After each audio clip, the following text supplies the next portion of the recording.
Salam alaikum en balma maléon. En bas foucault par kada balma kena udenga do amara c'est la jury chercheur. Aujourd'hui, le 26 août 2026. Balmo Namam Koloshi Aba Kalama ko 3e guerre mondiale a fleka 500 ans. Abe barka me ko 3e guerre mondiale damene la Namam Koloshi. Balmo CIA directeur kuna sini a barla ka visite surprise dɔ kɛ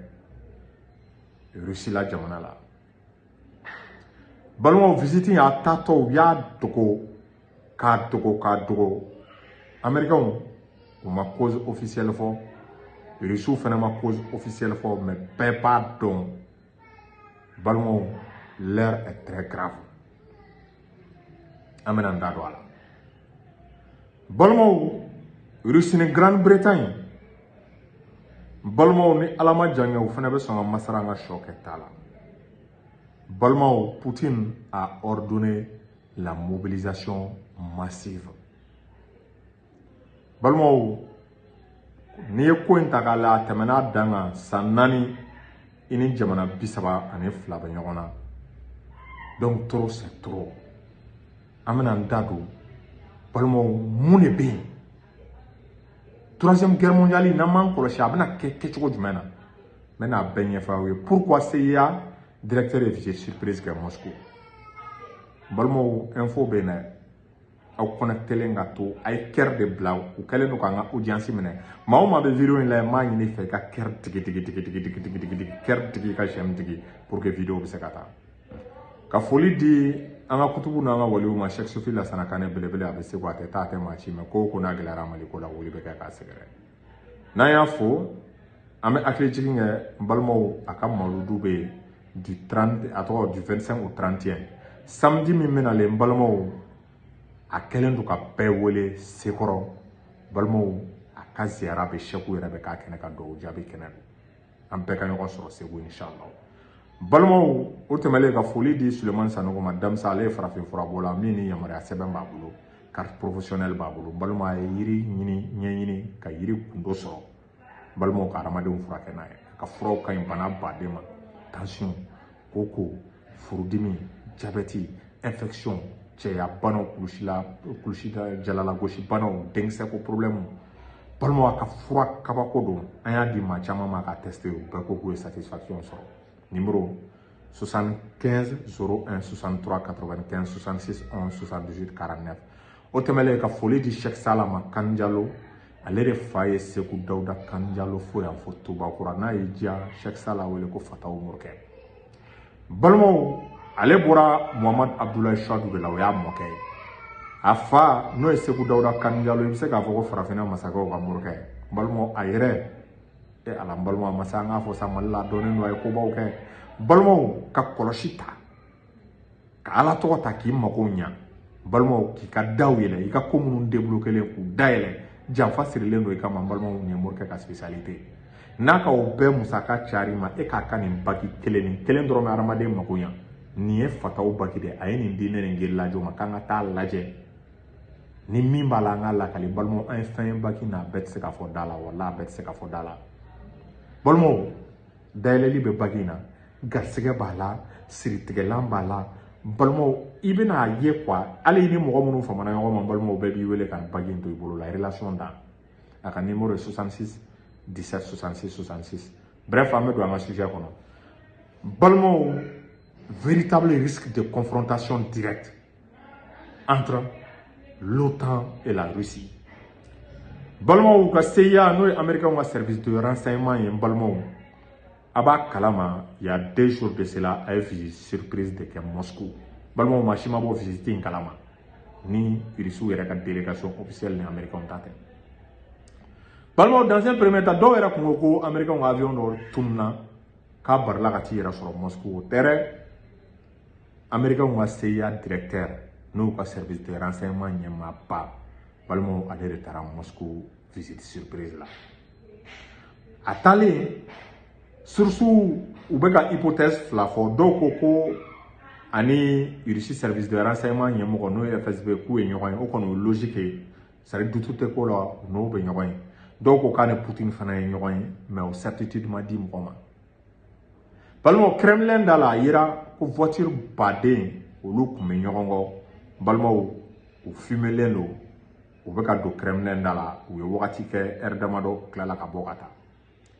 bon hypothèse damadɔw bɛ yen an bɛ olu ɲɛfɔ aw ye balimaw a b'a kalama k'a fɔ renseignement caman bɛ k'a yira hali américains yɛrɛ ka journaux dɔ Wall Street Journal ko américains bɔra gundo dɔ de kalama ko la Russie s'apprête balimaw à faire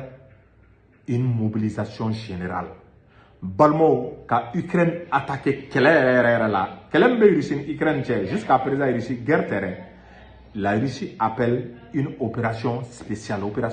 le doit ani guerre tɛ kelen parce que guerre la balimaw kɔrɔ ye ko tout est permis balimaw civiliw ka yɔrɔ infrastructure po il bɛ se k'a bɛɛ gosi jusque là Russie tɛ k'o kɛ il bɛ se ka arme nucléaire ci bon cette fois-ci ko Russie bɛ k'i labɛn k'a kɛ guerre yɛrɛ de ye quoi balimaw ka Ukraine halaki yɛrɛ ka a bɔ est-ce que i y'a faamu carte kan ko missile dɔw bɛ a tun bɛ ka yɛrɛminɛ k'u la n balimaw ko nin kɔfɛ k'a tɛna yɛrɛminɛ kɛ tuguni a bɛna utiliser donc hypothèse caman dɔw yɛrɛ ko américains sigara u y'a ye Russiw ka arme nucléaire u y'u déplacer k'u bila en mouvement donc américains siranna Russiw kana na arme nucléaire utiliser k'o bɛ tagalen kun na ani tagali kunba dɔ ye fɛn dɔ ye fɛnɛ balimaw Russie ni Europe fɛnɛ karitɔ don ɲɔgɔn na parce que ɲɛdɔnnaya cayara tuma caman u bɛ Russiw ka navires lajɔ balimaw kɔsa in na Vladimir Poutine a ye kangari da jɔn ye Grande-Bretagne a ye kangari da u ye balimaw u ka drone à longue portée dɔw bɛ yen u y'o di Ukraine ma ko ka tila ka Ukraine autoriser a ka Russie frapper en profondeur Poutine ye kangari da u ye u ko k'o tɛ Poutine ka menace jate k'ale sini k'olu b'a fɔ ko Ukraine u ka bombardement kɛ ni u ka drone ye ani u ka missile ye balimaw Poutine ko k'u sigi k'a lajɛ k'a bɛna ta sara Grande-Bretagne na ko diɲɛ bɛ bɔ a kalama diɲɛ bɛ a ye donc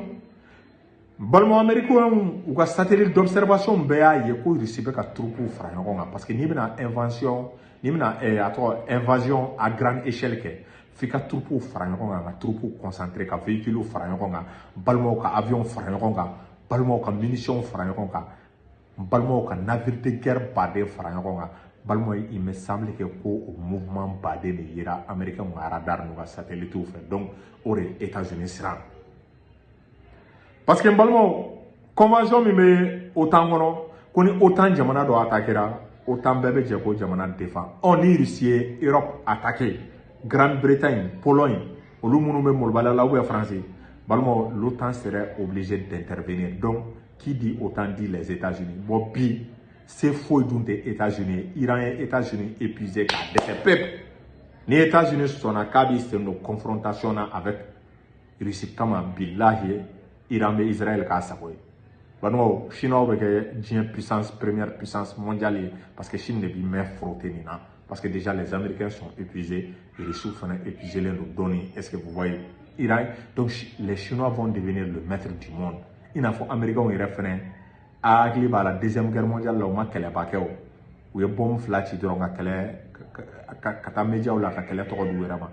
an balimaw bɔ bi Chine fana bɛ neutralité la kɛlɛ tɛ Chine da la ni Américains ye nin kɛlɛ kɛ Chinois bɛ Taïwan minɛ a tɛ gɛlɛya Iran bɛ Israël minɛ a tɛ gɛlɛya balimaw Américains nin bɛ k'u ka suprématie ko de bannen wa u dun ɲuman tɛna bɔ a la la Russie c'est plus de 5000 têtes nucléaires 5000 têtes à 5000 têtes là 1500 bɛ se ka utiliser ça c'est déjà opérationnel Américains c'est 500 têtes et à tɔgɔ c'est 1500 têtes min bɛ se ka utiliser qui sont opérationnels ça c'est 500 têtes o Américains missile balistique à longue portée man ca u bolo dɛ missile balistique intercontinental man ca u bolo an balimaw o dun caman de bɛ Russie bolo Russie ka force yɛrɛ les missiles balistiques intercontinentaux balimaw o de ye Russie u ka force yɛrɛ donc balimaw CIA bɔra kalama ko Russie bɛ n'ale min kɛ donc k'u taara k'a yira Russiw la u ɲɛ b'a la u bɛ min kɛ k'u b'u deli ko Ala kama u kana kɛ dɔw ko Russiw ma jiw la k'u m'u lamɛn ko Américains ka CIA directeur ko ani tiamo jugu ka bolla ka segin donc ku ye ɲɔgɔn faamu mais que ça soit les États-Unis que ça soit la Russie maa si ma communiquer fɛn kan mais une chose est sûre quelque chose de très grave se prépare balmo maa si ma kɛ ala ye k'a dɔn nin bɛ se ka kɛ fɛn sugu mais ɲuman tɛ balmo provocation sera a dan na européens cɛ balmo o ye Russie kɔrɔbɔ fo ka dépasser quoi donc Poutine demina cette fois-ci à y labɛn sans compter balmo la Corée du Nord a fourni 30 000 hommes à la Russie 30 000 hommes à Russie plus ses missiles plus ses équipements balmo faut que Europe sa ou ta dafa fila la salamu alaikum